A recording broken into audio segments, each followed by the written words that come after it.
Welcome to the last official episode of Series 3 of the Gower Crowd podcast syndication in the digital age. Again, with your host, Adam Gower. Now, I chose my conversation today with Miruna Dragomir, who is head of marketing at Planable, a social media automation tool, because of the sheer scale of the companies who use her platform. They use the exact same principles for marketing as you need for raising capital: strong brand, strong messaging, consistency, etc. to develop a relationship with an investor. It doesn't matter how big or small you are. What you're going to learn in today's episode is the same principles apply to everyone. Now, next week, we formally start Series 4 of the real estate crowdfunding show, DEALTIME, where you will hear real estate professionals pitching their deals. Unlike my podcast with Miruna today, that was actually recorded months ago, the new series podcasts are going to be published as soon as possible after recording, so you can learn about active deals as they happen directly from the sponsors themselves. Be sure to subscribe to the free Gower Crowd newsletter at gowercrowd.com, where you get a list of every article we can find on real estate crowdfunding each week, a list of every podcast each week that we put out, and a whole lot more. It is the only newsletter that covers news and updates exclusively from the world of real estate crowdfunding. Sign up there at gowercrowd.com.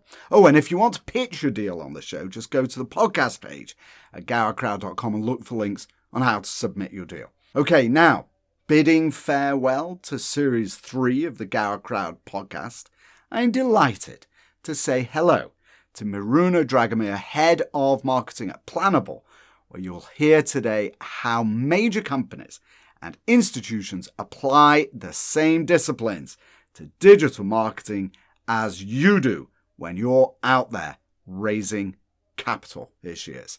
Miruna, what a pleasure to meet you. And I have only one question for you. I go to your website, right? Planable, actually .io, right? Planable.io. Yep. And the first thing it says at the very top is how to get content done 6 times faster. I want to know that answer. So tell me, how do I get content done 6 times faster than I'm currently doing it now? Currently doing it, it's about 8 million miles an hour. So how do I increase that 6 times? Well, it's a great question. The secret, I think it's funny because the mental shortcut for that would be, so they either do it for you or they have some sort of huge automation behind it that kind of does AI or whatnot. It's not that. So spoiler alert, it's about all the behind the scenes that usually happens in teams, which we've discovered that takes a lot of time. We've done research on this in the past, and the communication about the actual posts takes about 30 or 40% of the time of actual content, which means, you can really speed up your entire processes if you cut that time as much as possible. And it's, again, not, I'm not kind of recommending anyone to cut out the collaboration piece of it, but just to make it as efficient as possible, because that's what's important. Okay, so that is a very interesting answer. And that takes us into different territory than I am used to. As we were discussing before we started, our clients are generally fairly small clients, right? So they rely on us to do all the social media posting. We design it, we get it up, and we just get it out there. And it's as simple as that. But to contextualize what you're talking about, your clients include some massive companies. I'm just reading off, I think, what Patricia sent me. Jaguar, Land Rover, Viber, not sure who that is actually, Siemens, the United Nations. How can you get any bigger than the United Nations? So tell me, when you have an organization as massive as that, and you're from Uber, so you've seen like Uber huge as well, excuse the pun, of course, but how does a massive company, what does the marketing team, social marketing team inside a major company, what does it look like that there is need for discussion? Yeah. So it's a very good question because it's usually a lot more complicated than someone would think. I mean, it's usually if you scroll through Facebook and you see that one post that seems like, someone came with a good idea, it usually involves dozens of people and that before that post goes live. And it's a lot about, especially for bigger organizations that have an international presence. Um, it's a lot about the collaboration between the global corporate central team and the local teams. So, for example, Viber, which is one of our clients, and who were very kind to discuss with us a bit about their process, is that they have the global team, which is in charge of how the brand communicates, how the brand presence should look like on all the social channels, what they should say. And then they have the local teams because they need a presence that people can relate to. If they go and talk I don't know, with an audience in Eastern Europe, and then the same messages go out to the US, it's probably, I mean, people won't relate to the same things. It's not the same culture. So they want a local presence. They want local people that live and breathe the air in their particular market and speak the same language. And so they need this kind of collaboration between the global team and the local teams. And it means that the local teams have to get inspired by the global teams, and the global team should kind of have some sort of overview on what the local content is going to be about. So getting to the main point, how they usually do it, I mean, how other organizations usually do it, is that they build out these massive spreadsheets of content that have lots and lots of posts that get sent out, usually in a thread of emails with 30 people CC'd. They then expect and chase for the feedback for each of those posts. And once they finally receive the needed feedback and approval, they copy paste each post into a publishing tool or into the native platforms. So that whole kind of feedback and email is the death of productivity. Because, even thinking about the fact that you would receive feedback from 20 different people, that would mean a whole lot of collaboration that you have to kind of sync all those pieces of feedback, understand if they contradict each other, if they're serious, if they're important, if they're just suggestions. There's so many different shades of this kind of very confusing email given feedback. And then that's usually the wasted time that the biggest leak in social media collaboration workflows. Right. So I'll tell you what, let's drill down on some important points. Yeah. There. Because as you know, my audience that's listening, the two guys out there that's listening to this podcast right now, they don't have an international presence. There isn't really that kind of depth, if you like, that kind of need for localization, not really in the same way. I understand exactly what you're talking about. So I used to run Universal Studios when I was in Japan. And so a lot of what happened in Hollywood had to be localized. We had to tailor it to the local. But even then, there was I had one person at branding who kind of gave me feedback on what I needed to do. They took my lead basically because they didn't understand the local market. But let's separate that out because it's definitely beyond really the scope of what a real estate developer who's raising money in the US would think about. But there are some very important points, aren't there, inside that? And a couple of them, for example, are that what they are looking to do is to ensure consistency of two things primarily. And you tell me about this if there's anything else, but messaging and branding. So talk to me about the importance of those things and why there needs to be consistency and why there needs to even be a workflow process to ensure that. Yeah, so that's what you were saying about the international brands. It's exactly what I was thinking, because that's one use case. But a lot of the need for collaboration is for brand safety and consistency. And when we talk about brand consistency, it's really important because you develop social media as a place. That's how it started. That's how it's probably always going to be. It's a place to develop a relationship with your audience. You get connected to it, and it's because you're a brand and you're going into a space that's usually used either for entertainment or education, but it always, I mean, most social media platforms usually started out as a place to hang out with friends, right? So when you as a brand go into that space, you have to bring them something and you have to get connected to become personal. And for that, you need consistency because you have a brand persona. And when people follow you, they follow you because they expect you to bring them some sort of content and some sort of tone. So that's why kind of brand consistency is there to empower that relationship between you and your audience. They have to know what to expect from you, and you should ensure that your content is has the same tone of voice, the same ideas, the same kind of content. That's very, very important. So you're talking about development of a relationship with the audience, that was the term used, was you develop a relationship with your audience. Actually, I think of it the other way around. They are establishing a relationship with you, actually, right? They're learning about you and they're establishing a relationship with you. So when you boil it down, the branding and consistency, let's really kind of get down to the real core of what these teams that you're describing are debating and working on, as a team. Like, what's the struggle they're trying to get over? What are the most important components of brand consistency? When you really boil it down, what lies at the very, very core of a brand?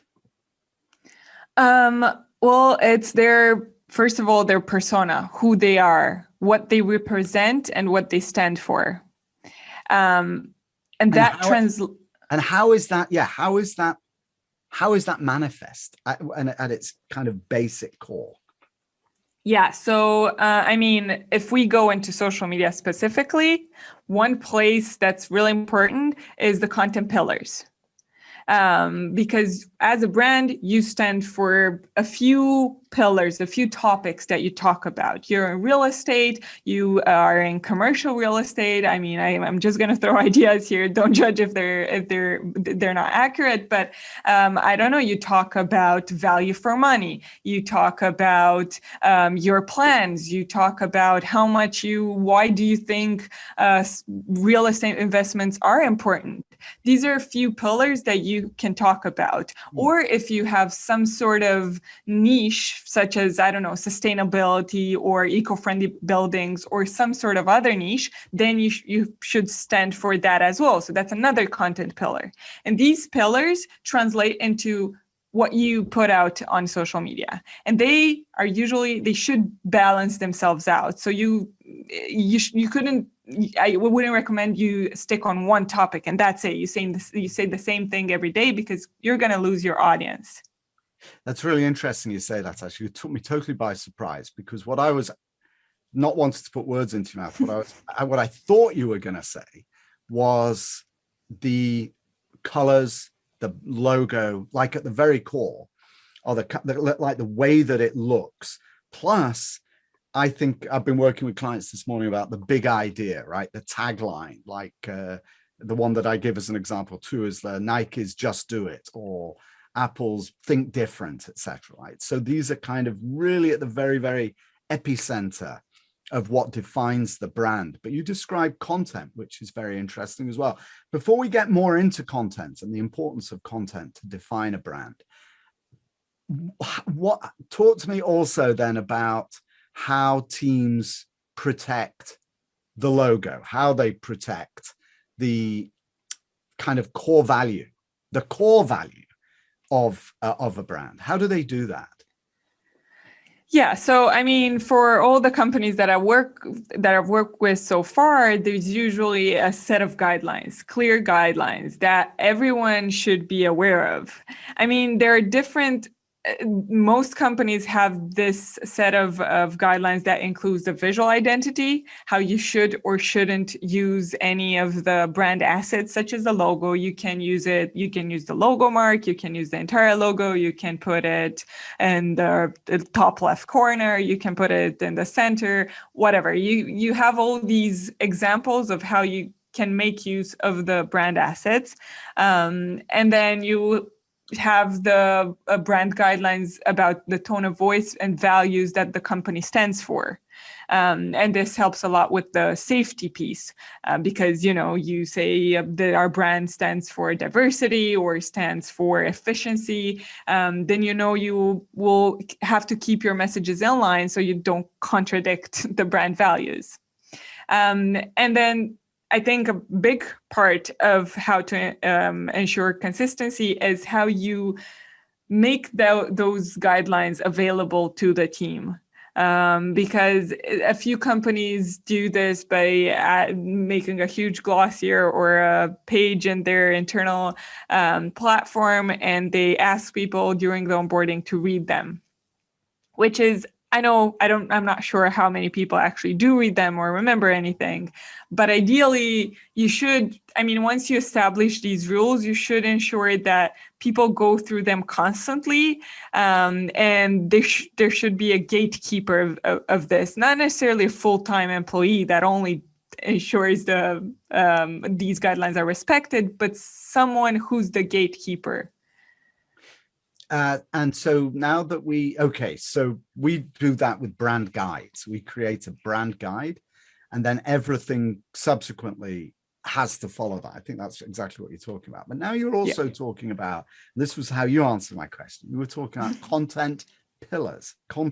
That's fascinating, because what it implies is you have content. Now that might seem ridiculously obvious, but remarkably, for those who are not involved or are not familiar with digital marketing, with really getting, in terms of my business, raising money online, the idea of content is actually quite new. So please tell me, what is content and why is it important to have it at all? Content is there to give value to people. You as a company, you give value to people, and you give them some more reasons to come to you besides your product or service. It has multiple purposes, honestly. It's not, I could go ahead and say it's about trust. You ask people, you give them a reason to trust you because you show you have know-how in your space. That's one reason. Another reason is plain acquisition, because content done right brings you customers and leads and prospects and potential investors. Because, investors search Google, for example. If you have your own website and you provide content there, your investors will at some point look for something on Google, some specific searches that are particularly important for investors. And you probably know what they are because you know your audience. And so if you provide content, it has this possibility of plain acquisition, not necessarily only warming up prospects, but not necessarily once you have them, you give them the trust, but you can bring them in from scratch. And it helps also in a more poetic way. It helps complete your brand, give it a full shape and form, and it gives you the platform to talk about everything that your brand represents, other than a logo and a message on the homepage. It gives it more color. Fantastic. Now we're really talking the same language. I was afraid that we were going to be in the international stratosphere and completely lost. So now let's talk about the different types of content. I actually asked this question because I have a follow-up question. It's right down your alley. So when you talk about content, now, what are the main different types of content? By that, I mean delivery, like video, articles, et cetera, et cetera. So to kind of just talk about that idea as well, is it? Yeah, so they can come in a written form And that's either long form articles, which is a blog. It's very frequent. A lot of brands do it. It can also be a longer form written content, which can be white papers or case studies. For example, if you bring on an investor and want to attract others, again, I'm just throwing ideas here. You're doing a very good job for something. You're doing a very good job. No idea about commercial real estate. Yeah, go on. I guess you could do a case study with someone who's already bought in, and they can kind of share their own input on why they chose you, and that can serve as a longer form of content, either written, or it can also be video, which gives me the transition to video, which is another way to serve content. And that, again, can take so many channels and platforms. It can help you go on YouTube. It can help you build ads on top of it. Video is usually a bit harder to build, though it has been made quite democratic, but by a lot of technology that's been built in the space. I mean, there are so many do-it-yourself video tools out there now that you could really try them out and test them, at least to know if they have the potential to work for you. There's audio, of course, which is what we're doing right now. Podcasts, which can, again, be distributed in so many shapes and forms and channels. And there are a lot of other what we call marketing collateral that you can use, because kind of anything that you put out there is a sort of marketing collateral, starting from your email signature, for example, which is something you can use to promote yourself or what you're doing or your website. There's, again, customer testimonials. There's so many pieces. That's fascinating. It's funny you say that. I'd never really thought much about the email signature, but it's so important, actually, because that goes out to everybody. I got an email from a guy yesterday, and I checked his website because it was in his email signature, and did some analysis of his website. When I actually spoke to him on the call, he said, "No, that's the wrong website." And I just thought, well, why is it in your email signature? What is the point of that? So actually, but it brings me to this question now, which is right down your fairway. So when you look at these big teams, when you cater to these big teams, and they have this challenge of communication, essentially, to collaborative challenge, right? How do they get there? What of all these different content types?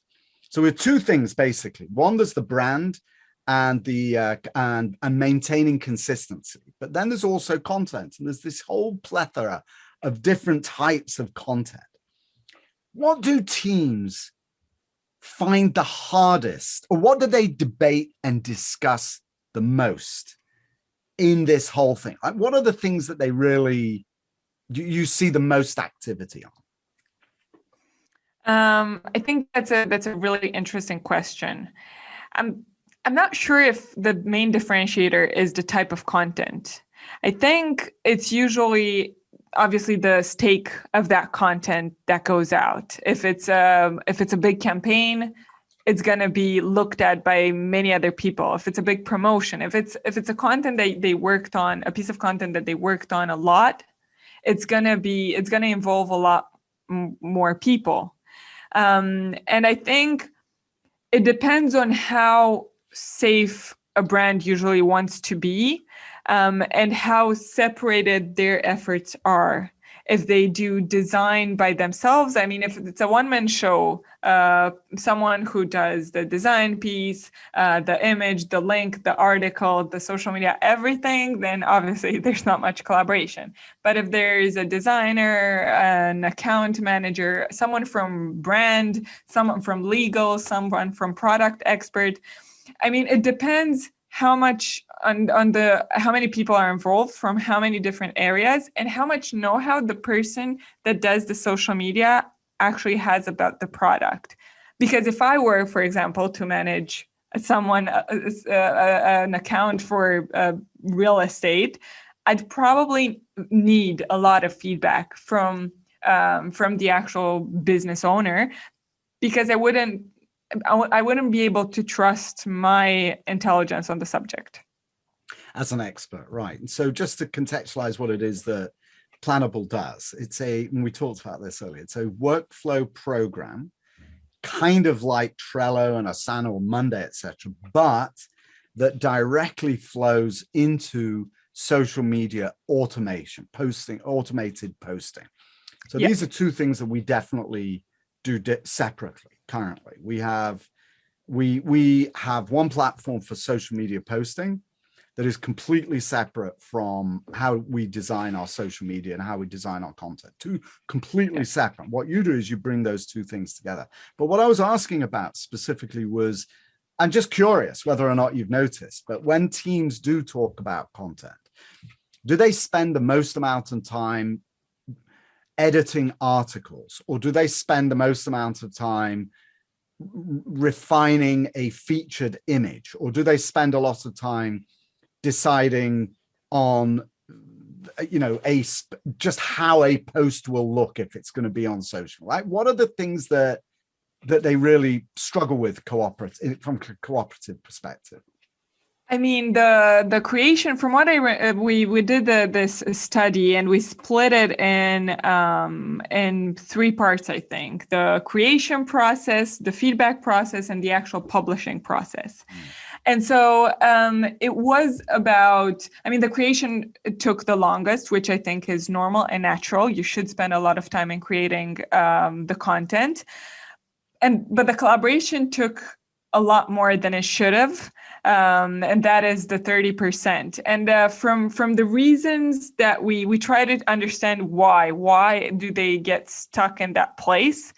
And it's usually the 2 things that makes them waste time. One is the multitude of places where the communication happens, because it's usually not it's not centralized. So then the social media manager or whoever manages the social media gets an email, a phone call, jumps on a quick meeting, a WhatsApp message, a Slack message, and then putting all that feedback together and understanding what they have to do. Even if it's from the same person, it's still scattered and you still have to put it all together. That takes a lot of time. And then the actual, again, copy pasting, which is one of the things I hate most. Copy pasting, because as you said, when you have creation and planning in one place and then publishing in another, there's usually no really smart and automated way to integrate those 2 platforms. And so you end up copy pasting the content, downloading and uploading the image, trying to include in that particular spreadsheet all the details that you'd like. And that takes the navigating between all of these tools takes a lot of time. And then do you find that these large clients have will they post different content on different platforms? The ones that we use, for example, LinkedIn, Twitter, Facebook, and YouTube are the primary ones. But we tend to post the same thing with just a slightly tweaked post language. So we'll have an image with a CTA back to the website, right? That just drives people back. Basically, all we're trying to do is get people back to the website anyway. But we'll change the language really to do nothing more than accommodate the limits, wording length limitations that each platform has, right? Twitter versus LinkedIn versus Facebook. But do you find that that teams, big companies with big teams, look at the tone of language according to different platforms, because they have obviously different angles, each of them? Yeah, most of them don't build particular content per each platform, but they usually tweak the copy and the contents of that post, the image, of course, and the actual copy of the post. Tweaking can vary a lot. It's usually the same message, but on Twitter, you're going to be more casual and to the point, but then on LinkedIn, you're going to give more details, because it's also because, you notice on LinkedIn, people love long posts. So they do tweak these things, and they look at how it's going to look like together. Each platform, develops these sort of particularities, such as on LinkedIn, where people tend to give the link in the first comment. There are all these sorts of trends and hacks that people want to implement for each platform in particular. And I do think that I can see that the most attention is on Twitter and LinkedIn, a lot less on Facebook. Facebook seems like the standard way. And then, it's the first place they paste the content, and then they start tweaking for these platforms in particular. And what about... And Instagram, of course. And what about paid marketing, paid advertising? Is that for Planable, your resources also? And presumably it goes all the way... So I've not seen the back end, I'm sorry, but presume at that transitional point. So what I'm thinking, actually, let me just kind of back up for a second. The way that I am visualizing what Planable is, it's like Trello or Asana, a workflow tool married to something like Hootsuite or Sendable, some kind of automated social media, like the two come together. We use both of these, we use both types internally, and they work very well. But I'm, just talking to, it's extremely compelling, actually, and interesting an idea that we can go all the way through the workflow and get it out on social media. So before we get into that in a little bit more detail, we're coming to the end because I know you're busy, but paid marketing, tell me, do you bolt into advertising as well at the end of your workflows? So at the moment, we don't have a built-in ad space particularly. We do have some sort of shortcuts. For example, you can build content for Facebook and Instagram, collaborated on it, add CTAs, we can do that to visualize it entirely. And then you can send it to Facebook ads directly. But it doesn't kind of integrate entirely, so you can't set the budget and Planable or the time or the audience. You can, but just like the old boost post, very little options there. But you can, you can still collaborate on the content itself, the post itself, and then send it to Facebook ads and add all your settings there. Can I use Planable? Was my last question, and then we're going to sure. my three last, because this is the last question before the last question. So can I use Planable as a standalone? So we use the social media automation. I think personally, I have somewhere like probably close to 4,000 posts that rotate on a regular basis across over 6 months, over however many times a day, over all channels. Can I use Planable exclusively for social media posting and calendar content calendars, or is it definitely requires the whole teamwork thing as well, Bolton? No, we do everything before and including the actual publishing, so that you can use it Planable entirely. The only thing that we don't cover what happens after publishing. So you don't have analytics or community management or those features. It's not an all-in-one tool. It's an all behind the scenes that's not currently fixed tool. Everything that happens again before in the actual publishing. Miruna, let me ask you three final sign-off questions that I ask all of my guests. What are your daily habits that keep you successful online? I first and foremost start by reading my emails every day. And it helps me start the day with a clean slate. And it helps kind of make my day start with information, because I am subscribed to quite a lot of newsletters that I really appreciate. And so I read those newsletters and save all the resources, share it with the team. That's one habit, I think. Yes, well, so three questions, but that was what's like a daily habit. That's one answer. A question to my first one. Answer to my first question. Second question. What's been the hardest lesson you've learned online? Hardest lesson? I've learned that making things that you think are incredibly cool from a marketing point of view does not equal they will get incredible results. All right, good. Yeah. So don't be disappointed, right? It's okay. Yeah. It's all about trial and error at the end of the day. Exactly. It's all about experiments and testing. That's it. And last question, for somebody who is unfamiliar with social media, and I know that's not really the world that you live in, but for somebody who is unfamiliar with marketing using social media and they're thinking about recognizing that it's important, but they're not sure how to get started, what would you advise them? What would you advise somebody on the doorstep of digital marketing? The first thing I'd say is that it's not as dangerous as it seems. It's easy to get started, and I would advise people to not postpone it because it seems so scary and overwhelming, but just go and press clicks. Nothing really bad is going to happen if your mother-in-law sees that you post something weird. You're just going to delete it, and that's fine. You're already in trouble anyway if it's your mother-in-law, so don't worry about it, right? Miruna Dragomir, thank you so very much. Head of Marketing at Planable. It's been a real pleasure getting to know you and meeting you, and thanks for being on my show today. Thanks a lot as well for having me.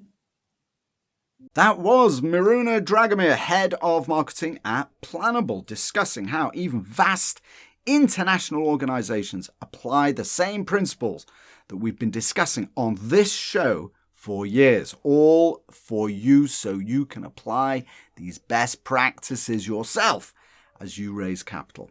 If you want to access deal information and pictures from sponsors on deals actively being promoted, that's Series 4 of the Gower Crowd podcast, Deal Time, coming up next week. Plus, if you want to access all the latest news from the real estate crowdfunding industry, and if you want to be the first to know about some amazing proprietary industry data that we are putting together, subscribe now to the Gower Crowd newsletter at gowercrowd.com. It is totally free and is the most comprehensive source of news and information about real estate crowdfunding anywhere on the web, all there at gowercrowd.com. Thank you for joining me today, Miruna Dragomir, Head of Marketing at Planable, and thank you for listening in. That's it for today. Goodbye, Series 3. Hello, Series 4, Deal Time, coming up next week. This is Adam Gower, wishing you well and signing off.